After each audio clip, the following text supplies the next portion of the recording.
باسمه سبحانه وسعدانا والصلاة والسلام على ذي المجد والمكان أما بعد فأعوذ بالله من الشيطان الرجيم بسم الله الرحمن الرحيم قال رسول الله صلى الله عليه وسلم لا يؤمن أحدكم حتى أكون أحب إليه من والده وولده والناس أجمعين।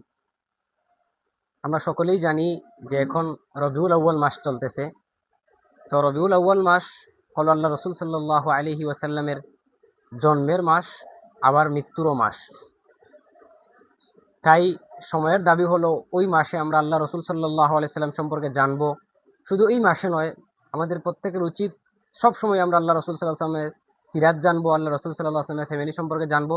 তো বিশেষ করে যেহেতু রবিউল আউয়াল মাস আসে এবং ওই মাসেই আল্লাহ রসুল মৃত্যুবরণ করেন, ওই মাসেই জন্মগ্রহণ করেন, এজন্য ওই মাস আমাদেরকে বলে দেয় এবং ওই মাসই আমাদেরকে আল্লাহ রসুল সাল্লাল্লাহু আলাইহি সাল্লামকে খুব বেশি মনে করিয়ে দেয়। এজন্য আমি মনে করি ওই মাসে আমরা প্রত্যেকেই রসুল সাল্লাল্লাহু আলাইহি সাল্লাম সম্পর্কে, রসুল সাল্লামের ফ্যামিলি সম্পর্কে আমরা ওই মাসেই আমরা জানি।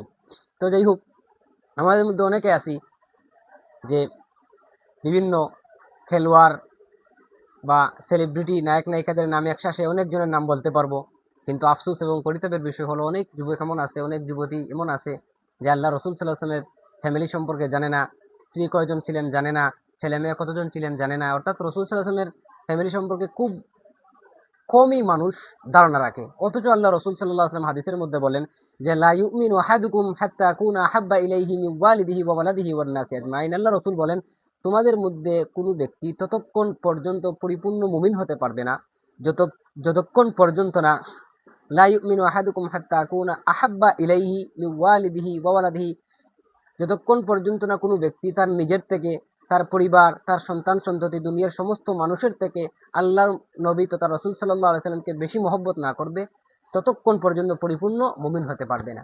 তো উক্ত হাদিস থেকে আমরা বুঝতে পারলাম যে আল্লাহর রসুল সাল্লাল্লাহু আলাইহি সাল্লামকে মহব্বত রাখা, ওনার প্রতি শ্রদ্ধা রাখা, এটা হলো ইমানের দাবি।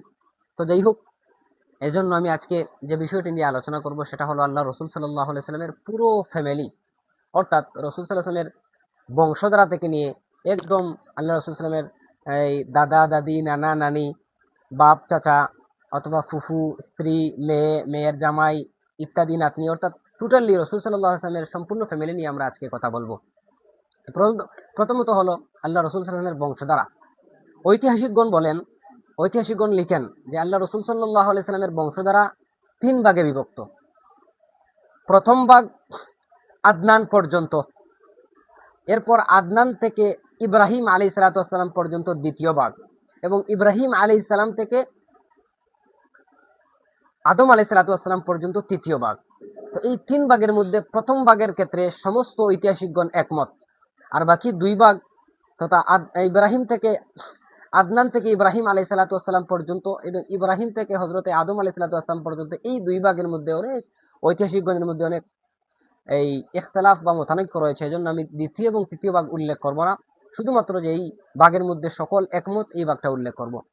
তো আল্লাহ রসুলের বংশধারার প্রথম ভাগ হলো, আমি এখন যেই নিয়মের নামটা বলবো সেটা হলো আল্লাহ রসুলের নাম, রসুলের পিতার নাম, রসুলের পিতার পিতার নাম, এরকম ভাবে পূর্বপুরুষ পর্যন্ত আমি বলে যাব। তো আল্লাহ রসুল সাল্লাল্লাহু আলাইহি সাল্লামের নাম হলো হযরত মুহাম্মদ সাল্লাল্লাহু আলাইহি সাল্লাম।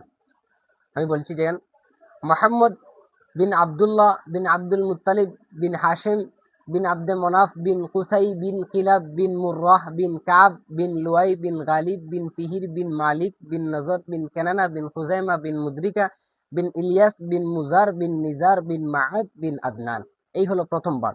এই আদনান পর্যন্ত সমস্ত ঐতিহাসিকগণ একমত, আর বাকি যে 2 নম্বর এবং 3 নম্বর এই ভাগ রয়েছে এগুলোর মধ্যে ঐতিহাসিকগণ একমত না। তবুও যারা আপনারা জানতে চান, আপনারা আর রাহিকুল মাকতুম পড়ে নেবেন, ওটা বাংলাও রয়েছে এবং আরবিও রয়েছে। যে বাংলা পড়তে পারেন আপনি বাংলা পড়বেন, অনেক মোবাইল ওয়েবসাইটের মধ্যে পাওয়া যায়, পড়ে নেবেন।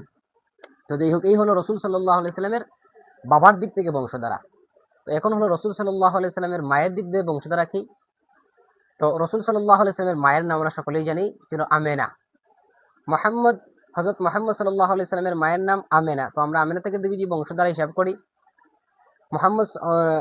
মোহাম্মদ বিন আমেনা বিনতে ওয়াহাব বিন আব্দে মনাফ বিন জুহরা বিন কিলাব, এই কিলাব পর্যন্ত পৌঁছে রসুল সাল্লাল্লাহু আলাইহি সাল্লামের এই বাবার বংশধারা এবং মায়ের বংশধারা এক হয়ে যায়। এই হলো রাসূল সাল্লাল্লাহু আলাইহি ওয়াসাল্লামের মার দিক থেকে বংশধর। তো আমরা এখন জানলাম আল্লাহ রাসূল সাল্লাল্লাহু আলাইহি ওয়াসাল্লামের বাবার দিক থেকে বংশধারা, আল্লাহ রাসূল সাল্লাল্লাহু আলাইহি ওয়াসাল্লামের মায়ের দিক থেকে বংশধারা। এখন হলো আল্লাহ রাসূল সাল্লাল্লাহু আলাইহি ওয়াসাল্লামের দাদা দাদি এবং নানা নানি। আমরা সকলেই জানি যে আল্লাহ রাসূল সাল্লাল্লাহু আলাইহি ওয়াসাল্লামের দাদার নাম হলো আব্দুল মুত্তালিব। আসলে এনে একটা গুরুত্বপূর্ণ বিষয় হলো, আমরা জানি আব্দুল মুত্তালিব, আসলে কিন্তু বিষয়টা নামটা কিন্তু সঠিক নামটা আব্দুল মুত্তালিব নয়। ওনার আসল নাম হলো সায়েবা। আসল নাম হলো সায়েবা। তো এই ইতিহাসটা, ওনার নাম সায়েবা থেকে আব্দুল মুত্তালিব কিভাবে পরিণত হলো, এই বিষয়টা জানার জন্য আমরা ছোট্ট একটি ইতিহাস জানতে হবে। সেটা আমরা শুনি যে আল্লাহ রসুল সাল্লাল্লাহু আলাইহি ওয়াসাল্লামের দাদা যে আব্দুল মুত্তালিব, উনার পিতা নাম ছিল হাশেম। অর্থাৎ আল্লাহ রসুল সাল্লাল্লাহু আলাইহি ওয়াসাল্লামের এই দাদার পিতা পরদাদা, ওই পরদাদার নাম ছিল হাসিম। ওই হাসিম, খুব মনোযোগ সহকারে শুনবেন যে আল্লাহ রসুলের দাদার বাবার নাম ছিল হাসিম। ওই হাসিম তারা ছিল 4 ভাই, অর্থাৎ হাসিম, মুত্তালিব, আব্দে শামস, নৌফল। ওই তারা আল্লাহ রসুলের পরদাদা ছিলেন 4 জন। ওই 4 জনের মধ্যে যিনি হাসিম, উনি সিরিয়ার উদ্দেশ্যে ব্যবসা যান। সিরিয়ার উদ্দেশ্যে ব্যবসা যাওয়ার পথে মদিনার মধ্যে উনার বন্ধু তথা আমরের এক মেয়েকে উনি বিবাহ করেন। ওই মেয়ের নাম ছিল এই সালমা বিনতে আমর। ওই সালমাকে হাসিম বিবাহ করেন। সালমাকে হাসিম বিবাহ করার পর ওই সালমার গর্ভে একটা সন্তান জন্ম নেয়। ওই সন্তানকে হাসিম রেখে উনি সিরিয়া চলে যান এবং সিরিয়া যাওয়ার ফিলিস্তিনের গাজা নামক স্থানে তিনি ইন্তেকাল করেন। তো উনি ইন্তেকাল করলেন, ওদিকে বিয়ে করে আমরের মেয়ে সালমাকে বিয়ে করে উনার গর্ভে একটা সন্তান রেখে গেলেন। দীর্ঘদিন ওই সন্তানটা সালমার কাছে লালিত পালিত হলেন। ওদিকে হাসিমের যে 4 ভাই মুত্তালিব, আব্দে শামস এবং নৌফল, তারা দীর্ঘদিন যাবৎ এই তাদের ভাইয়ের যে ছেলে একটা তাদের বাবির তথা ভাইয়ের বউয়ের কাছে রয়েছে তারা জানতো না। তো একসময় তারা জানতে পারলো যে তাদের ভাই সিরিয়ার উদ্দেশ্যে ব্যবসার রওনা হওয়ার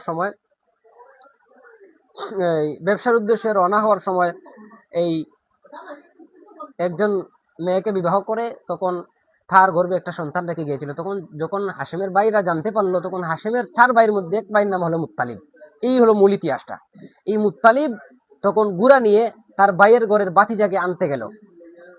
তো যখন মদিনায় গেল তখন সালমাকে বলল, ও তো আমার ভাইয়ের সন্তান, আমাদেরকে দিয়ে দাও। তখন সালমান ওই শয়বাকে দিতে অস্বীকার করলেন।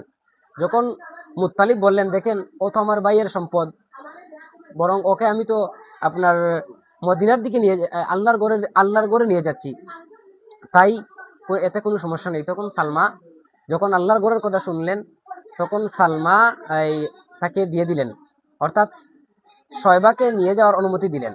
ওই শয়বাকে যখন আব্দুল মুত্তালিব গুড়া দিয়ে আনছিলেন, তখন সবাই গুড়ার উপরে শয়বাকে দেখে বলল, ওই তো মুত্তালিবের দাস। ওই গুড়ার উপর সকলে দেখে বলল, Abdul Muttalib, Abdul Muttalib, Abdul Muttalib. ওই যে ছেলে শয়বাটা ওই গুড়ার উপরে সকলে দেখে সবে বলল, ওই যে আব্দুল মুত্তালিব, আব্দুল মুত্তালিব। তখন থেকেই ওই শয়বার নামটা হয়ে যায় আব্দুল মুত্তালিব, অর্থাৎ মুত্তালিবের বাতিজা। তারপর মুত্তালিবের কাছে ওই শয়বা লালিত পালিত হলেন এবং ওই শয়বার নামই একসময় আব্দুল মুত্তালিব হিসেবে পরিণত হয়, যাকে আমরা আব্দুল মুত্তালিব হিসেবে জানি। উনি ছিলেন আল্লাহ রসুল সাল্লাল্লাহু আলাইহি ওয়াসাল্লামের দাদা। তো যদি আমরা এই ইতিহাসটা বুঝে থাকি, তাহলে এখান থেকে বুঝতে পারলাম আল্লাহ রসুল সাল্লাল্লাহু আলাইহি ওয়াসাল্লামের দাদার নাম মূল ছিল শয়বা। ওই